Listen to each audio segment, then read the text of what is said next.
CA foundation gets business law में 80+ score करना इतना भी डिफिकल्ट नहीं है। क्यों? देखो, बहुत सिंपल सी स्ट्रैटेजी है। सबसे पहले जब आप आपकी प्रिपरेशन स्टार्ट कर रहे हो, start with Indian contract act. क्यों? क्योंकि 20 से 30 नंबर का वेटेज ये एक ही चैप्टर आपका पूरा पेपर में लेके बैठा है, तो पहले इसको खत्म कर लो। जब ये किया ही है तो इसी से मिलते जुलते सिमिलर चैप्टर्स, पार्टनरशिप निपटा लो और सेल्स ऑफ गुड्स एक्ट निपटा लो। ये 3 चैप्टर मात्र कर लेने से 50 to 60 मार्क्स का पेपर आपका वैसे भी होल्ड में आ जाएगा।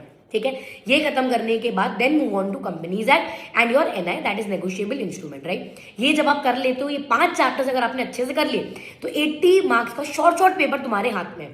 बस इसको प्रिपेयर करते टाइम पे 2 बातों का ध्यान रखो। पहला, जब आप प्रिपेयर कर रहे हो तो ये भूलना मत कि इन सारे चैप्टर से 2 तरीके के क्वेश्चंस आएंगे, डायरेक्ट बेस्ड क्वेश्चन और आपका case study based question. So when you are preparing all these 5 chapters, make sure कि आप इनकी पीवाईक्यू एटलीस्ट सॉल्व करते हुए चलो, ताकि आपको आइडिया रहे कि किस तरीके के केस बेस्ड क्वेश्चंस आते हैं एंड क्या हमारे कंसेप्ट इतने क्लियर है कि हम केस बेस्ड क्वेश्चंस को अप्रोच कर पा रहे हैं। दूसरी बात, जब आप इन चैप्टर्स को पढ़ रहे होंगे तो आप बहुत सारे केसेस देखेंगे और सेक्शंस देखेंगे, तो चैप्टर प्रिपेयर करते टाइम पर ही 2 पेपर्स रख लो। एक के ऊपर नाम डालो सेक्शंस, दूसरे के ऊपर नाम डालो केस लॉज। जब आप कोई रेलेवेंट प्रोविजन पढ़ रहे हैं, उसका सेक्शन और केस लॉ एक ही जगह लिख के रख लो, क्योंकि आंसर राइटिंग के टाइम पे ये केसेस, ये सेक्शंस, रेलेवेंट प्रोविजन जितना ज्यादा ऐड करोगे उतने ब्राउनी मार्क्स हमको एग्जाम्स मिलेंगे। That's the trick for answer writing. तो ये इतना ही आसान है, इतना अच्छे से कर लो। अगर आपने इतना कर लिया तो 80+ आराम से स्कोर कर पाओगे, provided you focus more on your answer writing practice.